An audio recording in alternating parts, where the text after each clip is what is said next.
সেদিকে ছুটে যায়। সব সময় এটাকে একদম দৃঢ়ভাবে মাথায় গিথে নিতে হবে যে এর চাইতে যদি আরো সহজ করতে যাই তাহলে এটা মহাপ্রভুর বিরুদ্ধাচরণ হবে।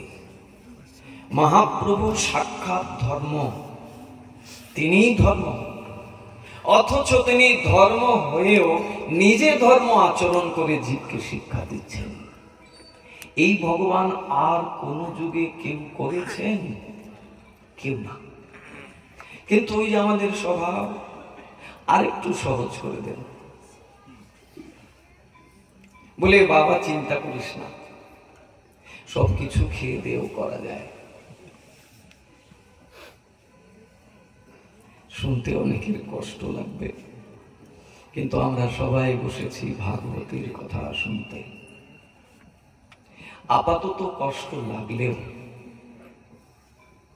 যখন একান্তে বসবেন তখন চিন্তা করবেন এবং শাস্ত্রের সাথে মিলাবেন যে আসলে কি শাস্ত্র আমাকে পারমিট করে যে আমি ওই মদও খাবো আর দুধও খাবো। প্রথম দিন যে বলেছিলাম যে আমরা কি করি, আমরা ওই মদও খাই আর দুধও খাই, মানে বিষয়টাকেও ধরে রাখি আঁকড়ে, বিষয়ের কিচ্ছু ছাড়বো না, আবার সবার সাথে একটু ধর্ম টর্ম করবো। এমন হলে হবে না। এত সহজ ধর্ম, এত সহজ ধর্ম। মহাপ্রভু বলছেন যে কিচ্ছু করতে হবে না, হরের নাম হরের নাম হরের নামই কেবলম। কেবল মানে কেবলা ভক্তি, একমাত্র এই হরিনাম করলেই হয়ে যাবে, আর কিচ্ছু লাগবে না। কিন্তু ওই যে আমাদের বিশ্বাসের অভাব, এই জন্য বলছেন নির্বন্ধ সহকারে ইহা জপ গিয়া সবে করিয়া নির্বন্ধ। নির্বন্ধ মানে বিশ্বাস, শ্রদ্ধা, দৃঢ়তা, একাগ্রতা নিয়ে। যে মহাপ্রভু বলেছেন এটা অন্যথা হবে না। তিনি যেহেতু বলেছেন এর দ্বারা সর্বসিদ্ধি হয়ে যাবে, তাহলে এটাই চূড়ান্ত, আর কোনো কিছু ভাবার অবকাশই থাকে না।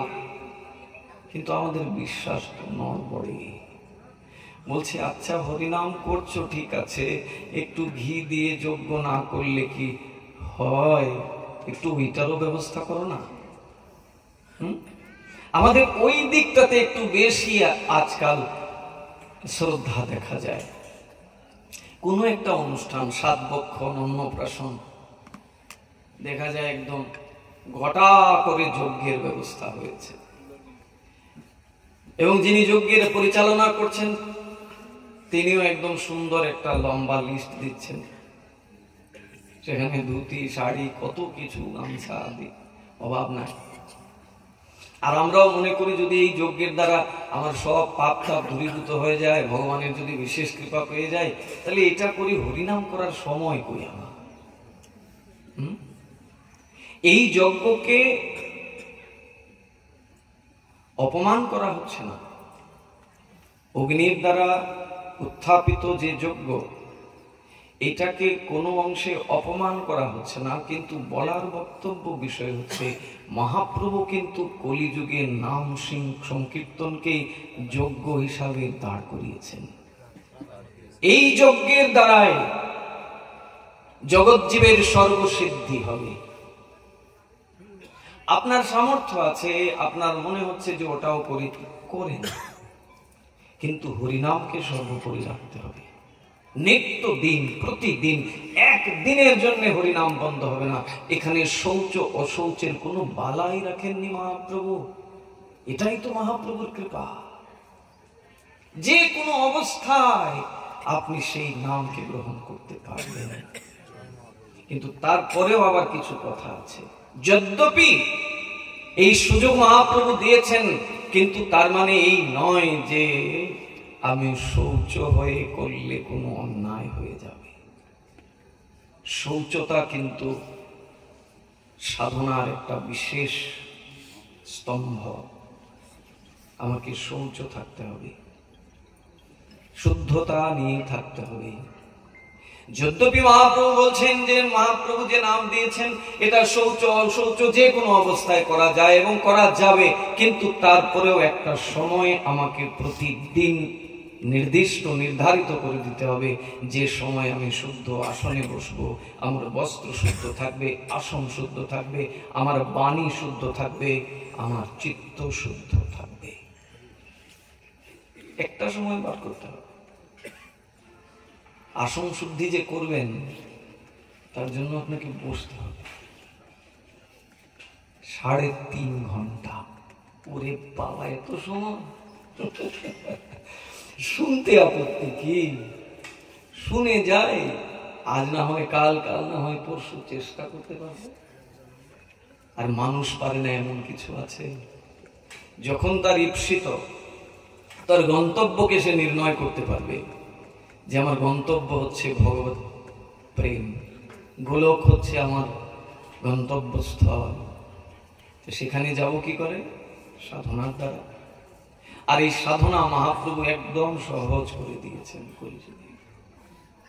এর মতো সহজ আর কোন ধর্ম হতে পারে না। সেই সহজ ধর্মকে আমাদের অবশ্যই অনুশীলন করতে হবে।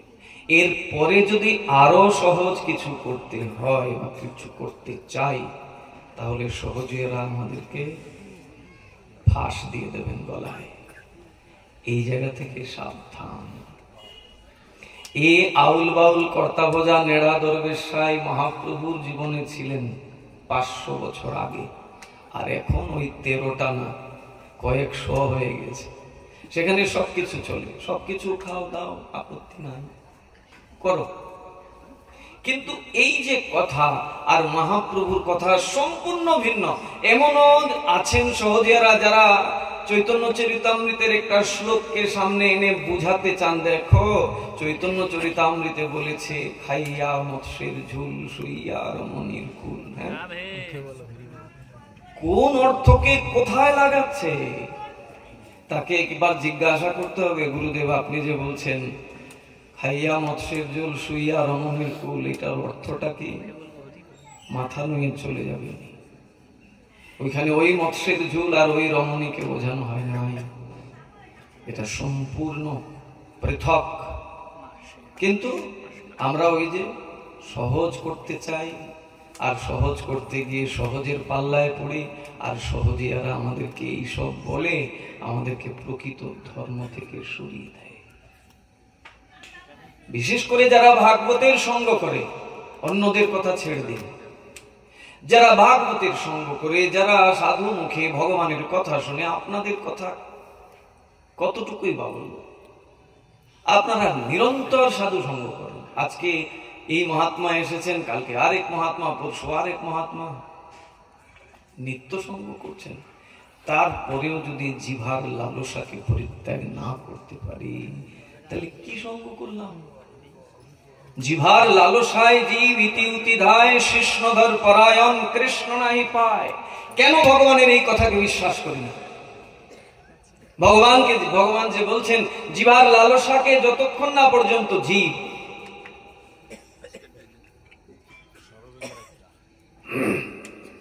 ছেদন না করতে পারবে, কৃষ্ণ কৃপা লাভ হবে। ভজনের প্রথম ধাপটাই হচ্ছে আহার শুদ্ধি, প্রথম সিঁড়ি। এরপরে না ধীরে ধীরে ভজন শুরু হবে, গুরু আনুগত্যে, বৈষ্ণব আনুগত্যে। অথচ বলছি না, করা যাবে। আমরা যেটাই শুনবো, যেটাই করব, শাস্ত্রকে সম্মান জানিয়ে করব। শাস্ত্র যেটা বলছে সেটাই করব। অল্প করেই করি, বিষয়ের মধ্যে আছি, কর্মভূমি আছে, এমন ভাবে আমরা জড়িয়ে আছি, আষ্টে পৃষ্ঠে সবকিছু করা সম্ভব হচ্ছে না। অন্তত যতটুকু করব সেটা যেন শাস্ত্রের বিধিমতো হয়। করার কথা ছিল 3 ঘন্টা 4 ঘন্টা, করতে পারিনি, আধা ঘন্টা সময় করছি। এই আধা ঘন্টার সময়টাও যেন শাস্ত্রের নিয়মে হয়। আমার মন গড়া নিয়মে হলে পরে সেখানে আধা ঘন্টা কেন, সারা দিন ব্যাপী করলেও কিচ্ছু হবে না। এই জন্য বলছেন মহাপ্রভুর মত মিদম তত্রাদর ন পরহ। শ্রীনাথ চক্রবর্তী পাদ বলছেন, মহাপ্রভুর মতের বাইরে অন্য কোন মতকেই প্রাধান্য দেয়া যাবেই না। কারণ মহাপ্রভু হচ্ছেন কলিযুগের যুগ অবতার। তিনি এই যুগকে ধন্য করবার জন্য নদিয়াতে অবতীর্ণ হয়েছেন। জগন্নাথ সচিমাকে কৃপা করে এসেছেন আমাদের সকলকে প্রেম দান করবার জন্য। এখানে কি বলছেন পরীক্ষিত মহারাজ? সুখদেব গোস্বামী পরীক্ষিত মহারাজকে কি বলেছেন?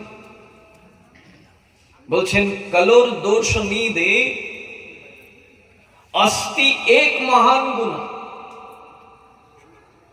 कलर दोष नीदे राजन एक महान गुण, कीर्तना देव कृष्णस्व मुक्त संगो परम ब्रजेत। কলিযুগ আসে নাই, পরীক্ষিত মহারাজের সাথে কথোপকথন চলছে সুখদেব গোস্বামী। সেখানে সুখদেব গোস্বামী পরীক্ষিত মহারাজকে বলছেন, আসন্ন কলিযুগ, যে কলিযুগের চতুর্দিকে দোষ আর দোষ, পাপ আর পাপ থাকবে।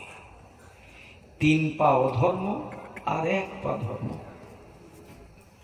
কেমন পাপ জানো? কলর দোষ নিধে, নিধি মানে সমুদ্রের মতো পাপ থাকবে কলিযুগের প্রত্যেকটি মানুষের মধ্যে। अस्ति एक महान गुण, কিন্তু হে পরীক্ষিত মহারাজ, একটা মহান গুণও থাকবে কলিযুগের জীবের কাছে। কি? কীর্তনা দেব কৃষ্ণস্ব মুক্ত সঙ্গ পরম ব্রজিত। সংকীর্তন ধর্মের দ্বারা মুক্ত হয়ে এই বিষয় থেকে সে গোবিন্দের চরণে পৌঁছে যেতে পারবে। এটা সেই পরীক্ষিত মহারাজকে সুখদেব গোস্বামী পাদ বলছেন।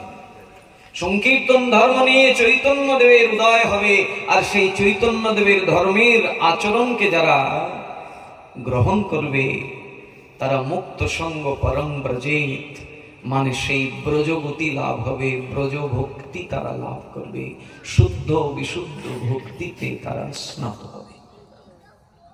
তাই